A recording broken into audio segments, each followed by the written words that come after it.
Good evening, everybody. Welcome to the Italian Cultural Institute. It's a pleasure to have tonight this panel about Tintoretto. We call it Tintoretto 500 because if the birth anniversary of of Tintoretto, there is a discussion about the date. Someone say that is 1518, someone else 1519. In the end, the exhibition are 2 in 18 and 1 in 19, so we are, in any case. Yes, because there will be, and there will be 3 exhibitions on Tintoretto. The first is at Met, Tintoretto Portrait Paintings and Studio Drawings. The second is at Morgan Library, Drawing in Tintoretto's Venice. And the third one will open in next spring at Washington at National Gallery, Tintoretto, Artist of Renaissance Venice. Before presenting the panelists of tonight, I would like to leave the floor to Amy Gross, Executive Director of Save Venice, for welcome. Thank you. Buonasera a tutti. I'd like to welcome you, thank you, and thank Giorgio von Straten, the director of the Italian Institute, for having us. And I'd also like to thank our experts and our speakers, Frederich Ilchman, Andrea Bayer, and John Marciari. This is the year of Tintoretto, and Save Venice is just back from celebrating the 500th anniversary of the artist's birth with a 3-day celebration in Venice to raise funds for art restoration in Venice. We commemorated the anniversary by dedicating more than $1 million to fund restorations of 18 paintings by Jacopo Tintoretto, as well as the artist's tomb, and we provided grants or restoration funding for all 3 of the Tintoretto exhibitions currently taking place in Venice. We hope that some of you will be able to get to Venice to see these exhibitions. And here in New York, Save Venice provided a grant to the Morgan Library and Museum to fund the restoration of 3 Tintoretto drawings featured in the exhibition, Drawing in Tintoretto's Venice. And we are pleased to bring Save Venice members for a private tour with John next month. To learn more about our restorations, our upcoming events, and ways you can get involved, please follow Save Venice on social media and visit savevenice.org. We are launching a new website at the end of the month, so please check back after that as well. Thank you.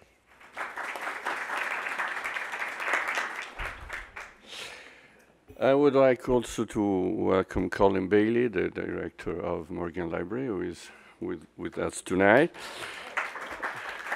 And I always want to say you that next Tuesday we'll have another panel, very interesting, about Pontormo. You know, there is a beautiful exhibition at Morgan Library with Visitazione, one of the, for me, most beautiful painting in the world. And we will speak about it with 2 curators of the exhibition. Tonight we have the 3 curators of the exhibition I already remind you. First, Andrea Bayer, Jane Wrightsman, curator at Med Museum. She studied at Bernard College and Princeton University, and began thinking about a museum career during a stimulating internship at the Whitney Museum in 1975. She has worked on many exhibitions dedicated to Italian artists, sometimes in collaboration with Keith Christiansen, ranging from Andrea Mantegna to Giovan Battista Tiepolo. Among the most satisfying of these projects have been exhibitions that addressed large topics such as art and love in Renaissance Italy, and Unfinished, a beautiful exhibition I saw, Thoughts Left Visible in 2016. She's also been dedicated to teaching, coordinating the museum curatorial studies program with New York University for 6 years. Most recently, she has taken on new responsibilities as interim deputy director for collections and administration at Met. Frederich Ilchman was appointment chair Art of European at the Museum of Fine Arts in Boston in 2014. He is also the Mrs. Russell Baker Curator of Paintings, a position he has held since 2009. He's a specialist in 16th century Venice, and he wrote his PhD dissertation on the early career of Jacopo Tintoretto. His exhibition include Titian, Tintoretto, Veronese Rivals in Renaissance Venice, and he's the co-curator of the Tintoretto Artists of Renaissance Venice exhibition at Palazzo Ducale in Venice this autumn, and in Washington, D.C., as I said before, next March. He's also the chairman of Save Venice, and I want to thank again Amy Gross to do this evening together, and a voluntary position he has held since 2016. And the third, John Marciari, last but not least, is chief curator of Department of Drawings and Prints at Morgan Library and Museum.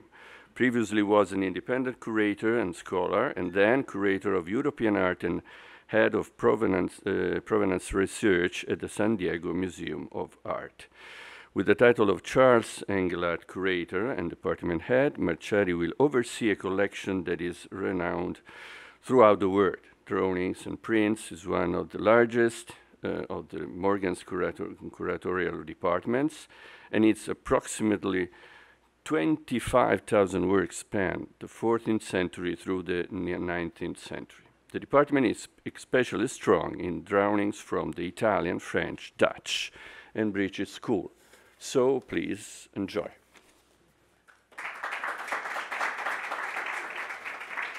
Okay, buonasera. Welcome. So I'm Frederich Ilchman, and the first slide up there is kind of misleading. It's actually quite some time back in time. That's 2007, and it shows the Prado.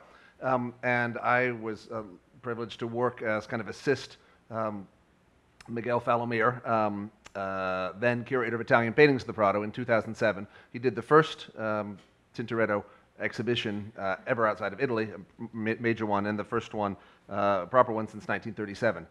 Now Miguel Falomir is the director of the Prado, so I'd like to think that doing Tintoretto exhibitions sets you up for the next stage of your career. But it's a real pleasure to be here with Andrea. Actually, I was her intern in 1991 at the Met. All of these exactly. Things about my age. Okay. No. It's about your experience and your mentoring. And I've known and John for quite a long time, so it's a real treat to be here, all brought together by this artist, Tintoretto, and this anniversary. So the anniversary itself is kind of suspect because we know that Tintoretto dies in the spring of 1594 at age 75, but it's a rough 75. It's a very round number, 75. And many people in the Renaissance didn't know when they were born. They weren't sure of their age. There's no document of birth or baptism or any early document with a precise age in it. So back in 2007, helping the Prado in that exhibition, I and Bob Eccles, who's the co-curator for the exhibition in Washington and in the Palazzo Ducale, we were talking, and I said, you know, in 2018 or 2019 will be more or less Tintoretto's birthday. And I said, maybe there should be an exhibition for that. He said, oh, don't count me in. I'll be an old man then. And though, 10 years later, it's come to pass, and it's a big round number, and using this 500th year, because in part we started very early, began thinking about this 5 or 6 years ago. I remember having discussions with you at least 4 years ago, John. And then all of the art restorations, that's been very gratifying. Often, with about a year to go, an organization like Save Venice or a corporate sponsor might be sought, saying, can you help us buy some display cases for an exhibition or restore a single work of art? We decided in Save Venice to really drive part of this by funding major conservation treatments all over Venice, and doing this well in advance so that there could be new photography in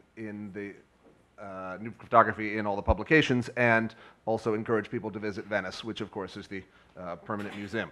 So this was the Prado exhibition, first since 1937. That exhibition in 1937 was a big exhibition in Ca' Pesaro in Venice, really enormous one, which in fact emptied out Venice in order to put every good thing by Tintoretto in that one building. This shows you, this is that central spine, the upper slide. If you walk down, the big door on the left would take you into where Las Meninas is. And this was a kind of landmark thing in this artist's understanding of Tintoretto, because it proved you could do a Tintoretto exhibition outside of Venice. And there'd been this idea that Tintoretto paintings are too big, they're too large format, too hard to move, and maybe it's not even worth doing a show, because most of his paintings, the best ones, are on permanent view in Venice. And that was kind of the understanding. There's also a problem, and this is brought up in all three of these exhibitions, a problem of a persistent or lingering uncertainty of what Tintoretto actually did. What works by Jacopo, which works by his son Domenico, which are further other members of the bottega or people in his circle. He was an enormously influential artist, as we know, and influences are great people like El Greco and Rubens, and people who are much closer and less innovative, but very much drawn into his orbit. So this is the Prado here. The one thing I thought, though, when that show was happening, was pleased Bob and I to be part of this, was that the portraits didn't come off that well. You can see that we have in the upper slide there, the exhibition was organized relatively chronologically, earliest things at the beginning, last things at the end. And the subject pictures, that is the narrative pictures, religious, mythological paintings, many of them are fairly well dated within a year or two, portraits not so. And so Miguel Falomir's idea was to attach portraits to, that he thought, a date to a history painting, and then the two of them together, you could sort of make comparisons. And the problem, though, with that, with this attempt on chronology, is it meant that you'd have a little painting next to a giant altarpiece, and so they seemed a little diminutive or dinky in comparison. So that was something that wanted to do. Then in 2009, this was an exhibition I did, Titian, Tintoretto, Veronese, Rivals in Renaissance Venice. John was part of the team for the catalog, and very impressive that when he came up to see the exhibition in April of 2009, having run the Boston Marathon the day before. So that was quite good. But this was how the three artists worked together, or really competed, seeing the mutual rivalry.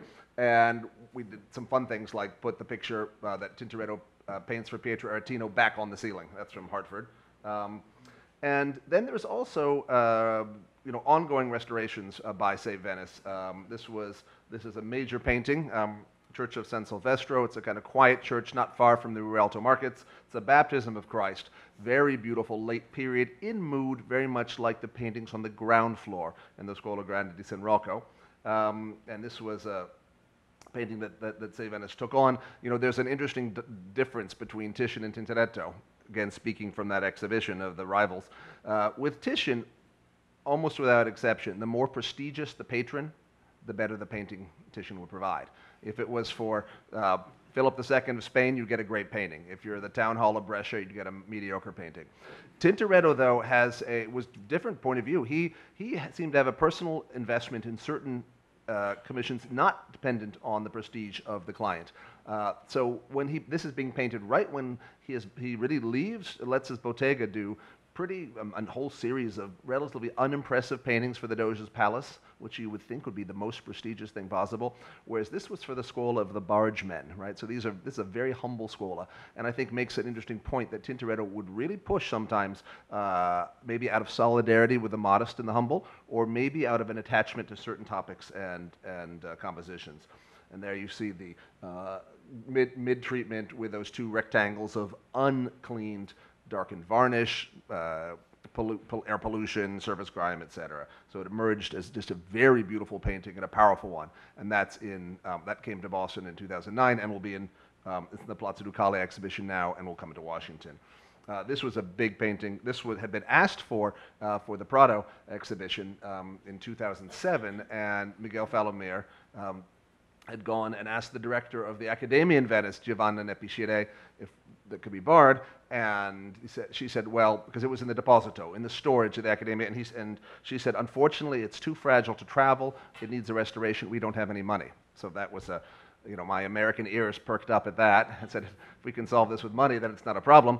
And so Say Venice, in fact, restored this. An architect in Boston actually paid for the restoration of this, which allowed the painting to come to America. And this slide is slightly misleading. It's not quite that stark and white, but as a picture, it's a deposition of Christ at Tintoretto's most Michelangelesque. These are big, heroic figures interlocked in a very beautiful, almost claustrophobic composition, and it's no longer in storage at the Accademia. It's now a painting of great pride. And then much more recently, just in time for the Tintoretto year, this is the Church of San Marziale. St. Martial was the Bishop of Limoges in France. And this is a painting which is done in 1549. So just after Tintoretto's breakthrough, his great breakthrough is the Miracle of the Slave from 1548, where he really bursts upon the scene as a completely formed and very confident artist. This picture has been seen as kind of a backtrack, maybe, more conservative. It's a more staid subject matter, right? It's a kind of heavenly vision with St. Martial in the middle and then Peter on the left and Paul on the right. But it seemed to be that maybe Tintoretto was being a little more conservative after this dynamic breakthrough. There you see the church. This would have been Tintoretto's parish church. He was in the parish of San Marziale, even though his deep attachment was to a monastic church, the Madonna dell'Orto, where he's buried. This shows mid-cleaning just how beautifully rendered the faces are. In fact, like certain drawings that John has in his exhibition. And there are the two of the restorers working on this picture. What's emerged, some of the greens have changed. This is typical. The pigments have become more brown from the green, or blues have been lost. But what has emerged is a picture of just bright, gleaming luminance. Luminance. It's just spectacular. Look at that detail there. Those big cross legs of Saint Peter. Doesn't this remind you of the prophets and the sibyls in the Sistine ceiling? I mean, extremely confident. Beautiful, beautiful foreshortening. So the exhibitions in Venice, Giorgio van Straten mentioned just that there are 3 exhibitions we're talking about, but actually part of this Tintoretto year, if you take starting with Cologne, Germany a year ago, and then that exhibition of young Tintoretto went to Paris. If you count all these things, there are 10 different venues of major Tintoretto exhibitions in this 2-year period. So it's quite extraordinary. And you combine that with contemporary art responding to Tintoretto in Venice, this is a kind of unprecedented celebration of a Renaissance artist. Big decision made in Venice was to split the exhibition into 2, just because the Miracle of the Slave, which we have a detail here, is too large to move. There's no room in the Palazzo Ducale that is big enough. And so the idea is the first 10 years of his activity, shown with works of some contemporaries, would be a separate show. And it culminates in the Miracle of the Slave. There's a room of the first room is Titian and Pordenone and Bonifacio and other people part of that mix. Then a room of early Tintorettos full of problem pictures. When are they dated? That sort of thing. And then finally groups of paintings of Last Suppers, and then some sculptural influences, and then that magnificent painting there. So this is at the Accademia because they own the Miracle of the Slave. And that really sets up the background, the context there. Now, part of the coordination, by starting early enough, we could have a whole slew of publications. And bottom right, you see the catalog of the Young Tintoretto Show, which is at the Accademia. There's a separate catalog for the exhibition in the Palazzo Ducale that then goes to Washington. That's both in English and Italian. Our hope was that this could be the standard single book on Tintoretto. Tintoretto a Venezia, or Tintoretto in Venice, that's a guidebook published by Say Venice of all the Tintoretto paintings in Venice with new photography. You can read it and go around Venice, or you can be an armchair traveler and enjoy the book at home. And then in the upper right is this Art, Faith, and Medicine in Tintoretto's Venice. That's a show at the Scuola Grande di San Marco, which is today the Civic Hospital. It's about medical history, scientific history, deciding that Tintoretto is the great painter of the human body, right, or the energetic body, and then think that this is the time of Vesalius and anatomy, and Venice is the center of publishing, means you could have scientific information spread all around the European world, and of course that some of Tintoretto's most important patrons, like Tommaso Rangoni, who was the main commissioner for the Scuola di San Marco cycle, was himself a physician and a member of that very building. So those are some of the publications. This is the larger exhibition in Palazzo Ducale. Again, the 1519, well, who knows, right? Could have been circa 1519, about 1518, 19, but The Philadelphia self-portrait, we're lucky that for this artist we have a painter who has such dramatic self-portraits beginning and end of his career. This shows an artist, I believe, just on the verge of his great success with A Miracle of the Slave. He's yearning, he's hungry, but also it's an aggressively done self-portrait. Both the actual making of it is very visible, it's not refined, and you have a sense of the sort of power of this personality. I believe this is the first loosely painted self-portrait in European art, and you can draw a line from this to Courbet, and particularly to Van Gogh and Cézanne and later portraits. This one, well known from the academia, but it was decided early on not to sort of denude the churches of Venice with their Tintorettos. So many of the paintings that one might have wanted to have in the Palazzo Ducale show, like A Last Supper, for example, was not available.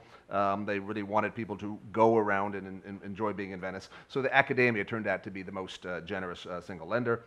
That's San Marciale after the conservation treatment, and just emerges a spectacular painting, a real recovery. And I'm embarrassed that although I discuss it in my dissertation, I had no idea of the power of this picture. And this is a great example of new focus provided by restoration. St. Augustine healing the lame from just the same period, the museum in Vicenza. It's kind of Tintoretto's Battle of Cascina. It's a sort of the male body seen from all angles. And then we've got a group of drawings. This actually shows the upper one, the standing figure, is a figure holding up a ladder in a crucifixion. That's from the Royal Collection. That's going to come also to Washington. The other ones, the Uffizi ones, which are related to the baptism I just showed you, and the head of a statue, Roman head, ancient Roman head, those are going to be in Washington. So we have a group of that, and think about Tintoretto and sculpture. So this shows a bit of the Palazzo Ducale rooms, and I should make clear that although it's a building designed for Renaissance art, right, it has major cycles by Veronese, Titian, Tintoretto, Palma, etc., the doorways are surprisingly small. In fact, these are 16th century stone doorways that you cannot expand, and a number of paintings were considered are just 2 or 3 inches too tall to fit through the doorways. So it seems incongruous, but the National Gallery of Art in Washington will be able to have larger format paintings than the Palazzo Ducale. But also the Palazzo Ducale doesn't have a freight elevator. Anything big has to arrive by a barge, right? And so this was a sort of challenge. I always thought the strongest plea you could make for an exhibition was a retrospective in the artist's hometown, but actually certain things were just too big to move or too hard to get around a corner. The Susanna, though, is really the centerpiece. This hadn't been to Venice since 1937. I made a separate trip to Vienna just to ask for that one, because it would not be coming to Washington just for Venice, and it really holds up that whole portion of the show. And then we had there's a section of 3 small rooms and what to do with them. Decided to make this really about the artist at work. And the early biographers, that is the 17th century biographers of Tintoretto, Carlo Rodolfi, Marco Boschini, talk about how he would construct little figures of wax or clay and then hang them from the ceiling to study bizarre perspectives. So we actually reverse engineered. We took a drawing and had an artist make what would be the little figure above that, as if that drawing was made after that figure rather than the other way around. And then there's a flying figure there taken from the painting, which the Metropolitan lent. And this was fun also. The biographers talk about it. Tintoretto would make little shoebox theaters to show, to study compositions. And they're not really surviving compositional drawings, just a couple. So they're single figures. And then how did he get to these big, complicated paintings? Well, we're told by the biographers that he would, a little bit like moving dolls around a dollhouse, study compositions that way. So this is a study for a presumed study. We just made this up this year, but for the Forge of Vulcan, and then you can see the actual painting a year later. So this is taking on Titian's subjects, trying to do the mythological subjects that Titian so specialized in, right around the time Titian dies. Then the focus on portraits that I had mentioned. This is a section that I thought did not look as impressive as it could have in Madrid, and so the idea was to put all the best Tintoretto portraits in one room. Early ones, a variety of ones really grand, and what you realize by looking at Tintoretto portraits, though, is with few exceptions, the most austere ones are the best. That is, when you have a window, a oriental carpet, a clock, architectural features, generally that's kind of to disguise that the actual presentation's not that impressive. Really, the ones that are most stripped down are the most impressive. And these are the ones closest to Tintoretto's. I mean, they're closest to the self-portraits, but also, interestingly, could not be more different from his really dynamic and tumultuous scenes. So this is the big main room for the portraits, and it's like a portico, a big Venetian hallway you'd have in the Piano Nobile, and I think it's a strong claim, but I would say that with this kind of presentation, you can argue for Tintoretto is a portraitist as great as, say, Titian or Bronzino. And then large format, the single biggest painting, this one, the Doge Alvisi Mocenigo votive family portrait, that's from Washington. And then the last room with some of these late pictures, both of them on the red walls, are Save Venice restorations. We had hoped, we gave the architect at the Palazzo Ducale some suggestions that pictures that were altarpieces might have a step in front or a table to look like an altar. So, but the architect came up with these bright red walls, which don't really look like an altar, but it's certainly distinctive and makes you know that this is an important work. And then finally, exhibition closes with this painting, one that the French painter Edouard Manet called one of the great paintings of the world. And it shows not the bold, youthful Jacopo Tintoretto, but now artist looking back, retrospective, tired from his work and all the success he had achieved. So now I'll turn this over to Andrea. And I should also say that we're going to ask each other a few questions, and then we'll open it up at the end to discussion and questions from you. Good evening, everyone. Is this on? My exhibition is on a completely different scale. It's one room. It is in the Lehman wing at the Metropolitan Museum in what we call the baseball diamond at the back of the museum, which actually is one of my favorite spaces because of the intimate way you feel to be drawn into this space, in which there are quite a number of wonderful walls to play with. And the exhibition was done as a collaboration with my colleague, Alison Noguera, who's here in the audience. And we were extremely happy to have the support of the Robert Lehman Foundation for this small, focused exhibition. And I wanted to talk to you for 2 minutes about how it came about. We knew that these big, ambitious exhibitions were going to go on around us, and we also knew that we couldn't compete with them. But we wanted to do something to celebrate Tintoretto, and we began by thinking about our own collection in order to do that. So that divides into two areas. One, the 4 paintings that we own, a portrait, the votive painting that Frederich mentioned, a painting that I'll talk about a little bit later, The Finding of Moses, and a large painting called The Miracle of the Loaves and Fishes. That's not in that's not in an exhibition right now, but I'll just make a pitch. Tomorrow evening, Friday night, Benjamin Paul from Rutgers University is going to come to the museum to speak specifically about that painting, if any of you are interested, at 6:30 tomorrow night. So we wanted to think about our pictures, and we wanted to think about our drawings. Some of them are in fact in the Morgan Library right now, but a group of them, and very notably a group of them from the Lehman collection, were going to remain with us. And therefore we came up with complementary installations of a group of paintings and a group of drawings. And we think that they tell 2 stories that are, I would say, underrepresented in our knowledge of Tintoretto. As you could see from Frederick's slides, many of the things that are presented in the Palazzo Ducale are large-scale, impressive, narrative paintings that tell a dramatic story and that show that fantastic energy and prestezza that the artist had. We instead are looking at a group of small-scale portraits, portrait studies, I'm calling them.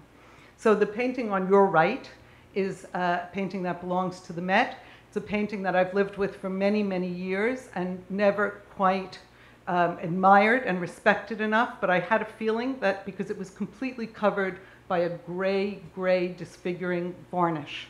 And I asked our paintings conservators to take it up to the conservation lab and to work on it. And in fact, it has emerged, I think, as one of our greatest Italian portraits and really one of the great Tintoretto portraits.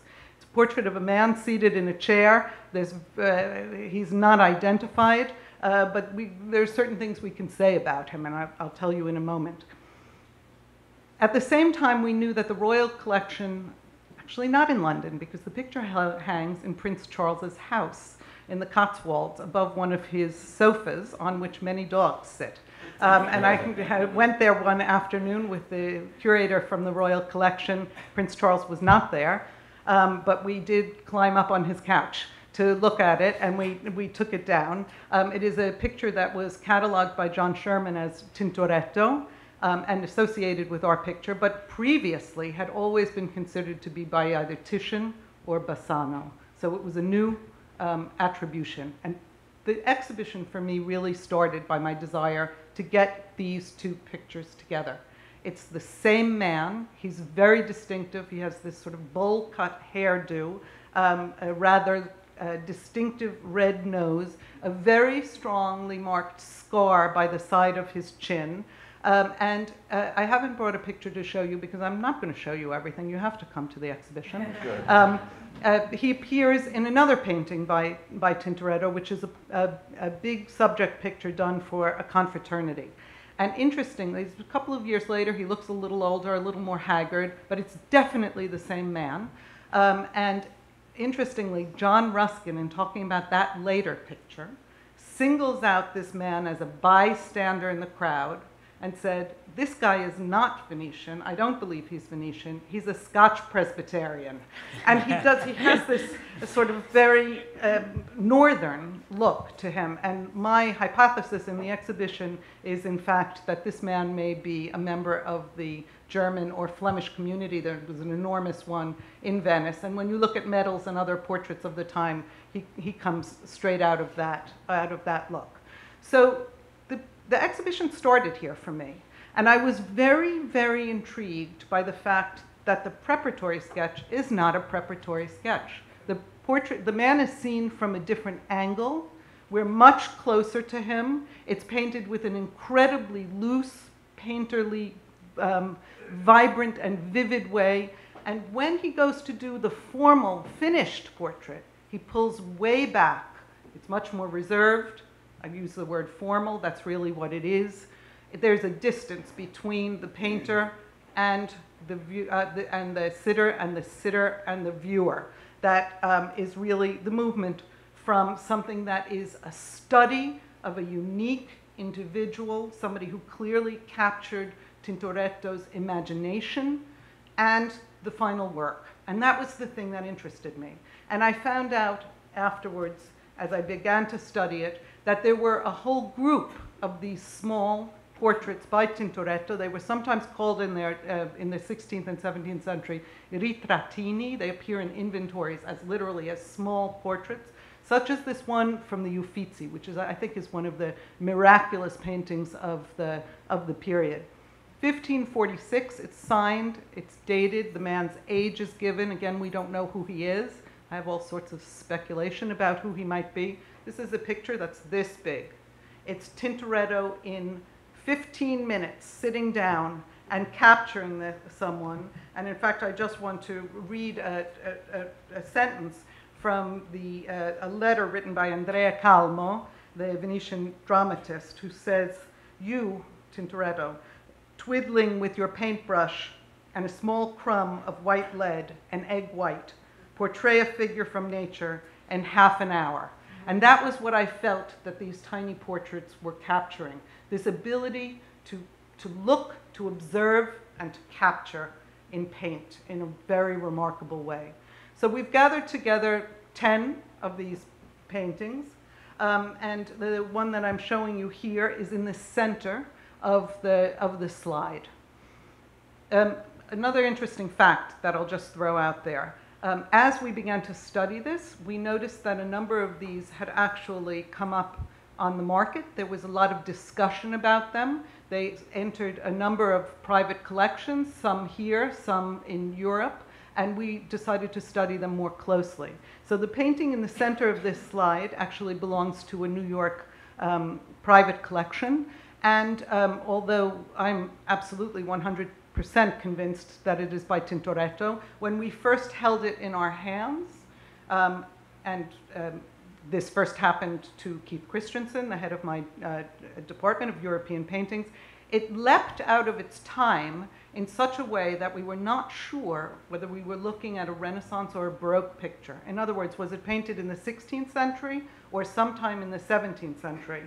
And that's actually a very interesting discussion, because Tintoretto had an enormous, his portraits had, I believe, an enormous impact on the 17th century, and above all on Annibale Carracci, who we know went to Venice specifically to study him.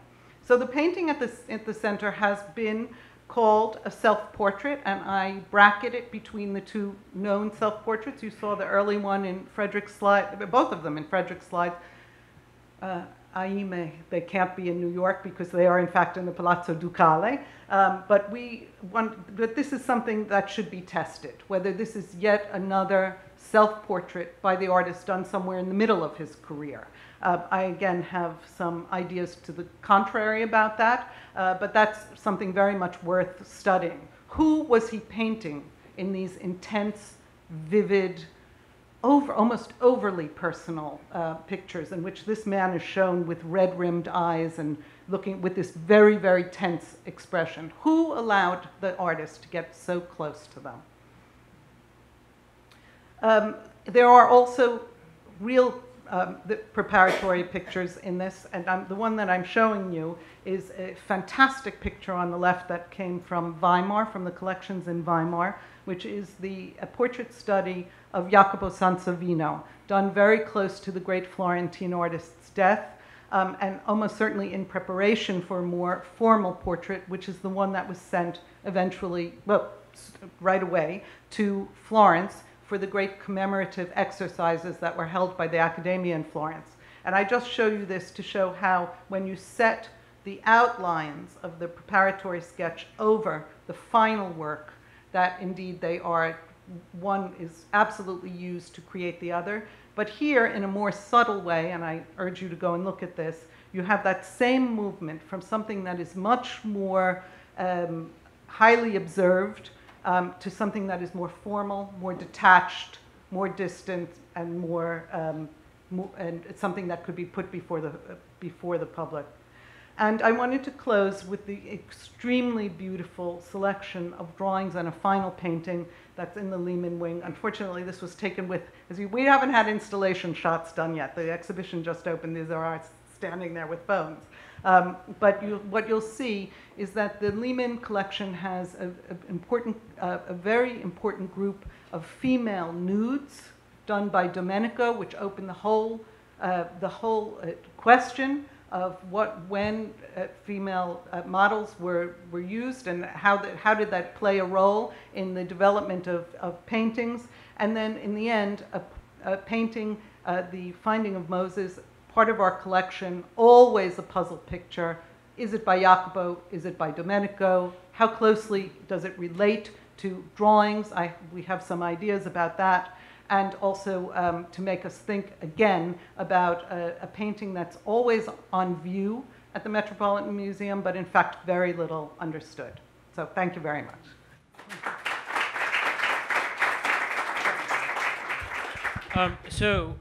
Lastly, drawing in Tintoretto's Venice, you see 3 different views of the installation as well as the cover of the catalog.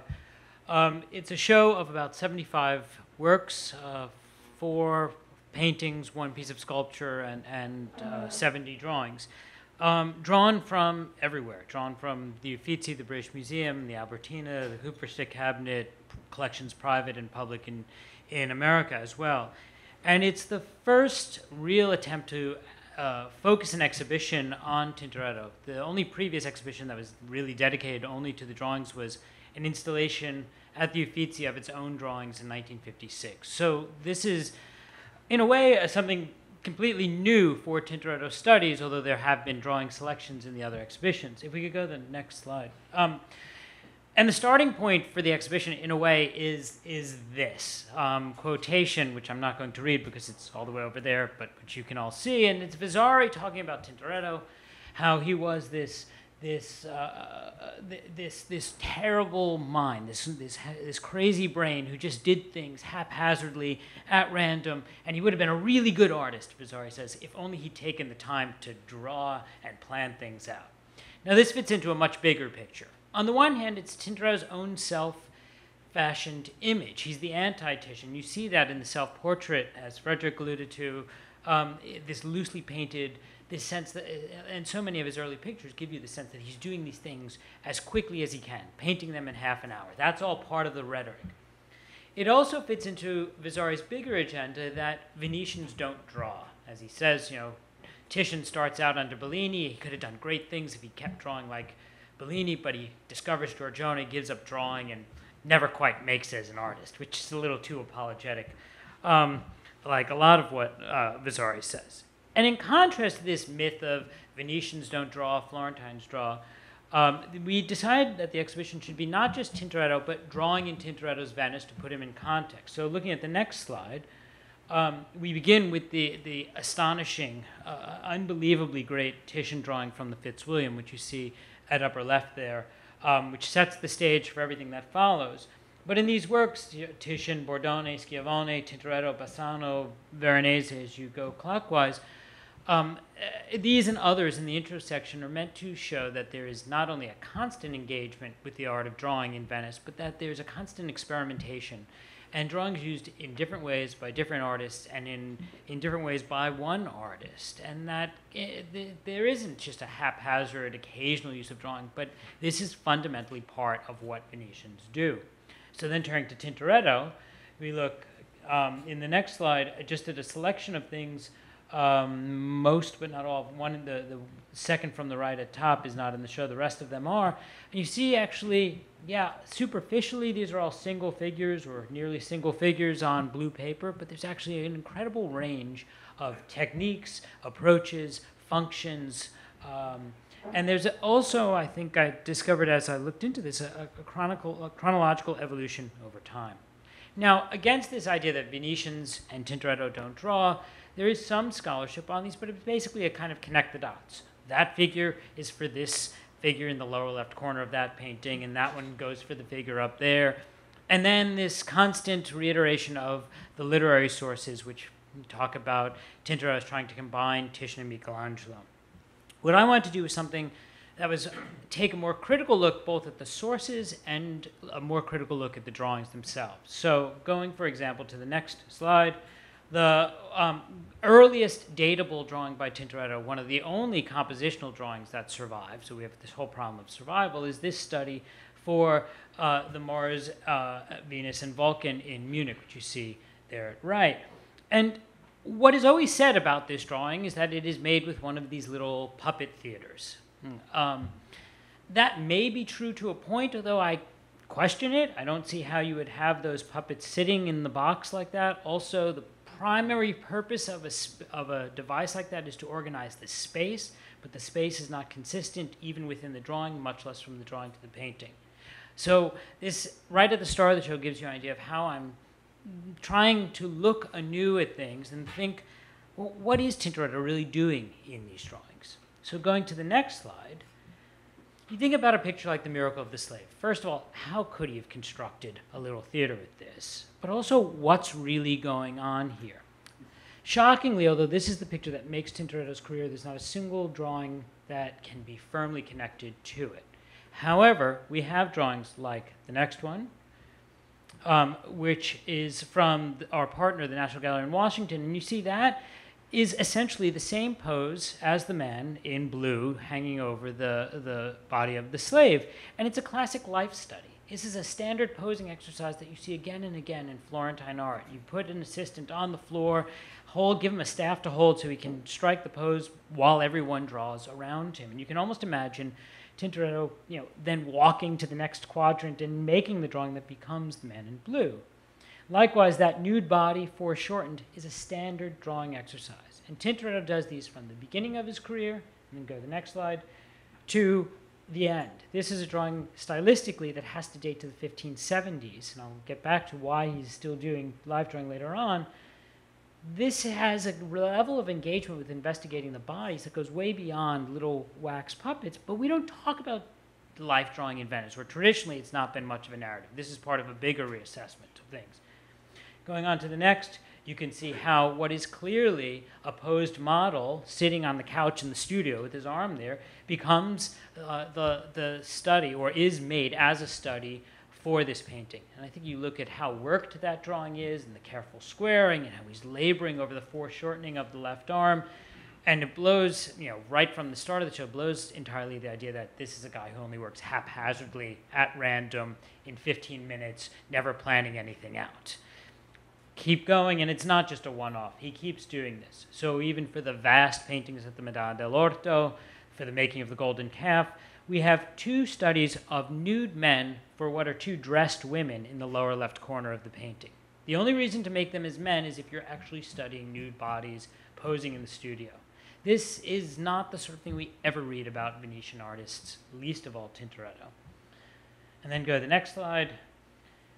Then there's a big section about his sculpture drawings. There's a huge body of drawings, something like 120 drawings that survive, that look at sculptures like the Gromani Vitellius, an ancient bust down at the bottom, or Michelangelo's Samson and the Philistines at the top.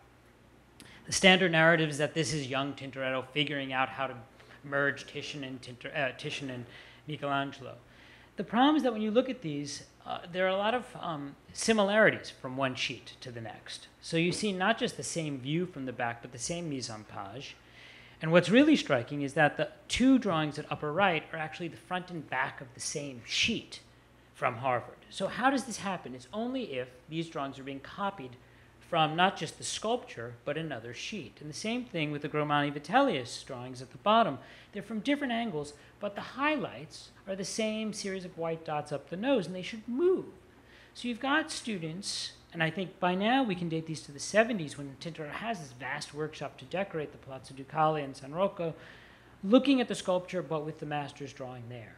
He's using drawing to teach his assistants how to paint. And again, this is a totally new idea for him, and also a totally new, unfortunately, demotion for most of these drawings. I don't think you can just pick one and say, oh, that's a good one, that must be by Tintoretto. I think you need to explain why it's different from the rest.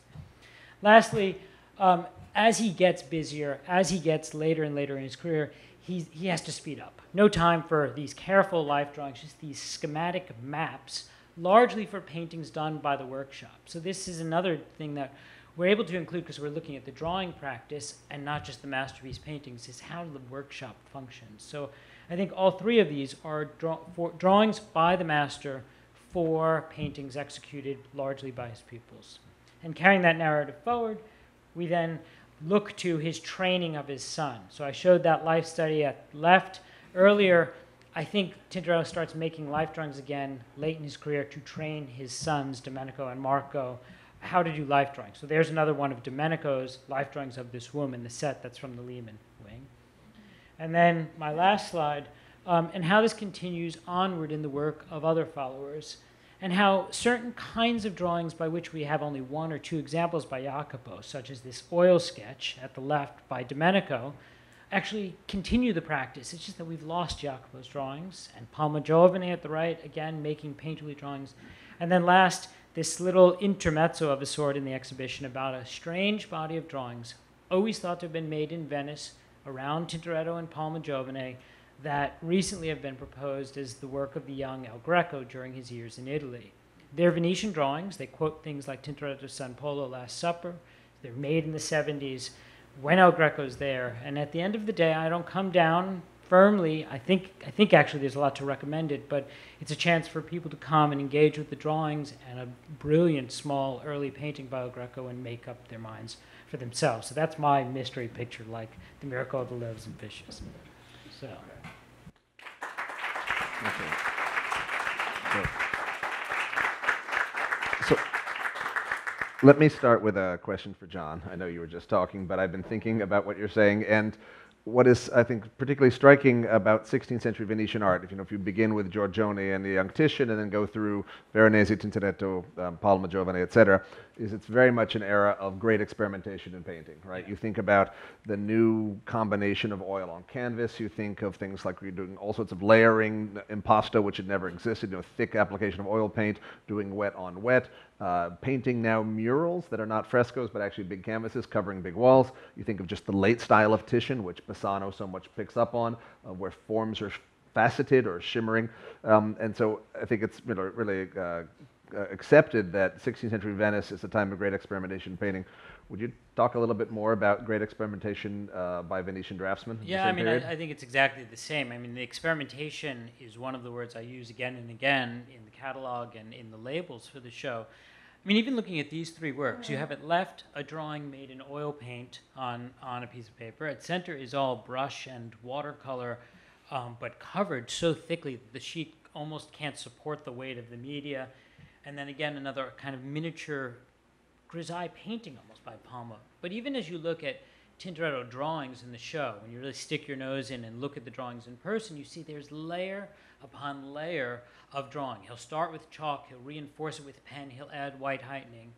And we have this great unfinished painting from Yale juxtaposed with those drawings where you see him begin with a crazy sketch, and then he makes one layer of drawing in paint, and then he uses white paint to begin laying in draperies the same way you see here, and then he refines the drawing again, and then he sticks in a head painted in 15 minutes like all of those in Andrea's show. So I think there's a kind of consistent image of the artist that's emerging from all of this. And if I could just add to that, about the experimentation, one of the drawings we saw at the beginning was the Bassano done in colored chalk. Yeah. And it reminds me that, and those happen to have come down to us, but Carlo Ridolfi actually talks about Tintoretto having done a portrait in colored chalk. Of course, I looked and looked, but nothing emerged. And it does remind us that we are really looking at an artist's oeuvre in drawing that has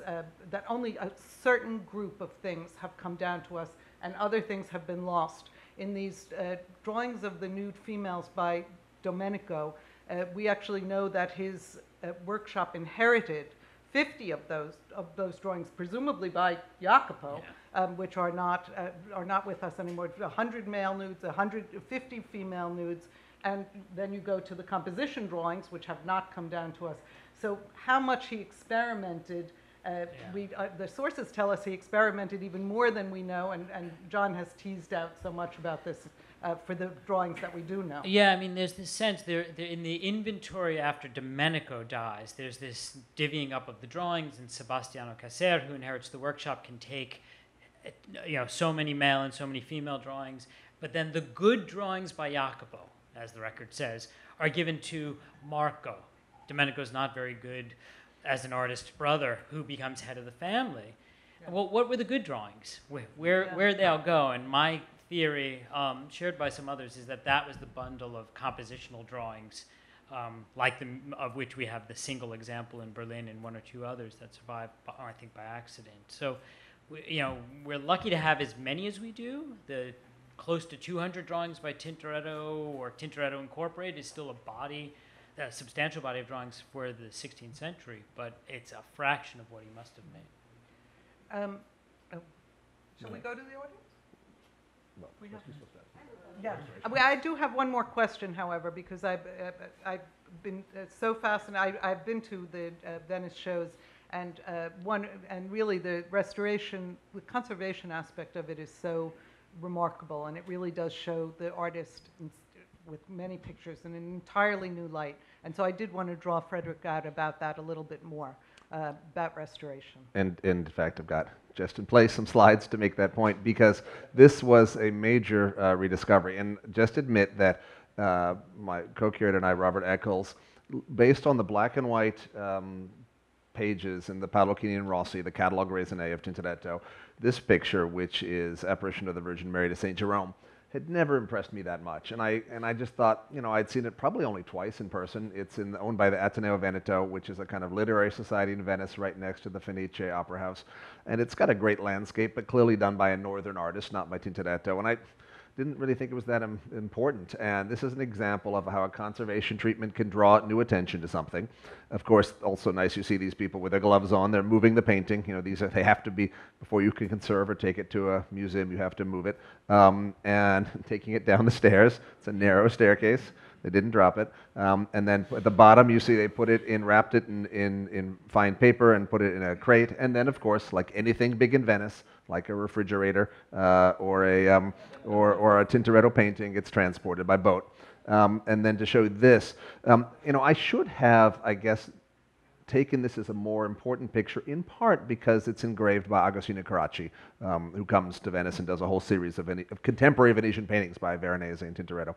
And it's a very beautiful, this is mid-treatment, very beautiful beseeching expression of the Virgin Mary. Even mid-treatment, you could see that the angels have the most beautiful sort of pastel-colored wings, iridescent really. And then the landscape, you see a detail on the bottom right. And this is would have been done by a landscape specialist. This kind of idea of delegating certain tasks to artists seems to develop particularly in the 16th century and then becomes de rigueur for the 17th. You think of Rubens organizing his workshop very much along the lines of Tintoretto, thought to be maybe Paolo Fiammingo, Paul from Flanders, would be the workshop specialist who did this beautiful landscape at the sunrise. There, just you can see even mid-treatment just how beautiful three-dimensional volumetric sections are, and just also show one other slide just because it's here at the end, that the painting on the top of the Madonna of the Treasurers, this is a masterpiece from the Treasury building in Venice. The painting's now owned by the Accademia. It's kind of making these Venetian treasurers look like the Magi, the three kings coming. And that at 5.2 meters will be the single largest painting in Washington.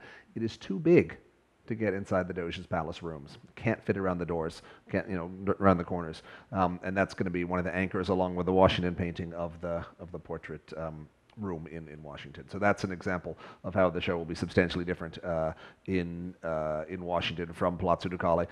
Some of the things will come from the Accademia exhibition, but all the Tintoretto context, that is paintings by other artists, those will not come. And of course, anyone who works on paper know that light restrictions mean that sometimes the same drawing can't go to two exhibitions in the sequence. So it's all questions? The way in which you described the size of the painting, my colleague and I were just wondering, how is it transported? Is it by air because it's cabin pressure? Is it by sea?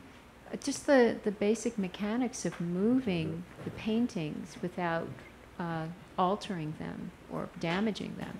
Cargo flights, usually. Yeah, it's that, and if the smaller dimension of a crate, that's the big wooden box the painting travels in, if it's more than 60 inches, it has to go in a cargo flight. These are things where they transport Ferraris and racehorses and really large things. They only go to certain airports. Right, so they go to JFK, to say Luxembourg, or not every place. They're only done a couple times a week. Interestingly, there's a priority that anything living, even say lobsters, can bump something that's inert, and a racehorse will bump. Definitely horses bump everything. Yeah. Bump everything. No, but I say lobsters because Dead bodies bump. yes, a corpse. Even horses. But no, I say lobsters because a lot of the flights coming out of Boston indeed are New England seafood. What happens is the packing now is so much more sophisticated than it was even 20 years ago. You often make a kind of double box with a substantial amount of styrofoam around it to absorb it. To ensure a consistent level of humidity, you basically wrap tightly in thick, clear plastic, which keeps the same, insulates the painting and also keeps the same humidity. You travel in special trucks that are sort of special suspension and air conditioning. And then when the work of art arrives in a new place, it acclimatizes. You usually do not open the crate for 24 hours. So, and I mean, now the flip side to this, and this is the, say, Venice point, is none of the churches in Venice have climate control, right? They go from, super hot and moist in the summer to very cold and dry in the winter if you turn the heating on, or cold and wet if you don't turn the heating on. And how is this acceptable? Well, it's okay because this kind of climate change takes place over many weeks, right? And therefore, it's the jarring, quick adjustment.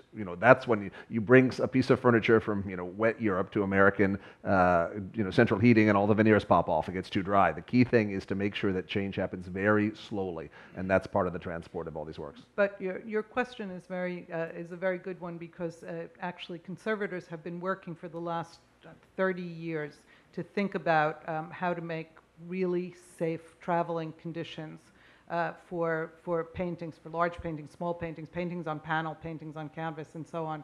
And it's become a very specialized field, And there really are people who are great experts and have differing opinions sometimes, but the travel conditions are made absolutely as safe as possible for works of art. We have a question here. Yes, thank you. I wanted to speak to John, your presentation of the drawings, which I found very interesting. And I was thinking of the tradition of 15th century drawing in Venice. I've just seen the wonderful Mantegna Bellini exhibition in London, at the National Gallery in London, which works very hard to show that there are drawings by both Mantegna and Bellini, though there are questions, vast questions of attribution for both artists. And I think what the display of drawings in that exhibition indicates is that there isn't really a tradition, a strong tradition of draftsmanship in Venice in the 15th century. There are some interesting drawings by both artists, particularly Mantegna, but doesn't seem to be a tradition of drawings. And that, my question to John then, is it seems as if with Titian and then Tintoretto more extravagantly, there is really inventing a new drawing style, which, as you've discussed, is going to really have Baroque ramifications. And that's fascinating. One starts wondering, where does Titian actually get his models? I think part of the issue is one of survival. That we just, Titian, for example, there are 22 or 48, depending on which scholar you want to believe, drawings that survive, but, his workshop gets lost after he dies in the plague in 1576. So even what we have of Titian is a tiny fraction. I think there is a tradition of drawing in Venice through the 15th century. So Mantegna and 100 other artists go through the workshop of Francesco Squarcione in Padua. What do? They draw his antiquities collection, and there is some sort of life drawing class. That seems to be what he did for them. So there's an old story about how Tintoretto is unique in having done these drawings after sculptures like the Grimani Vitellius or Michelangelo, but it's the same thing that Squarcione was doing with his pupils 120 years earlier. Well, I just think that there's a fraction of what survives. Yes, things evolve because there are all these new techniques. Just as in Florence, there's almost no red chalk drawing until Leonardo, and black chalk takes off. And there are no pastels anywhere until suddenly 1540, there's some in Leonardo circa Milan, and then Bassano starts making them in 1540, and Barocci and Urbino in 1560, but there's no Roman tradition of pastels. I think it's a moment of different experimentation in lots of ways. In painting, you shift from tempera to oil, from panel to canvas. I think that's just part of a growing self-awareness of artists distinguishing themselves that happens in the 16th century, but I think it builds on a pre-existing tradition which we simply don't have the survival.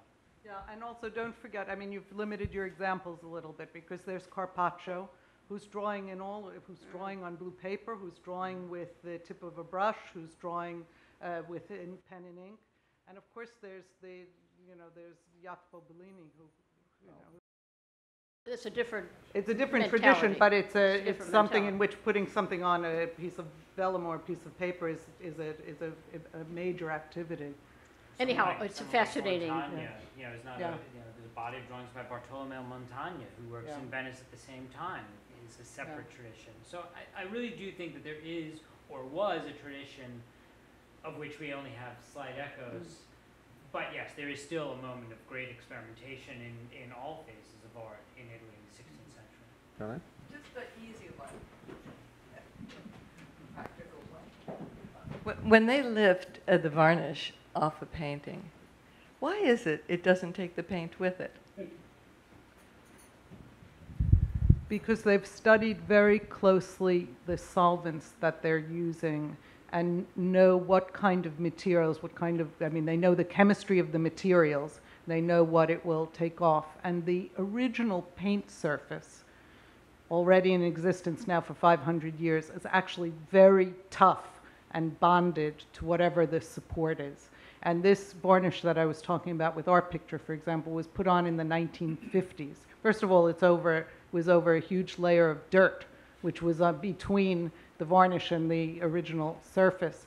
And studying it through the microscope, they can see all of those, under really high magnification, they see all of those layers, and they know when they're touching anything other than the varnish itself.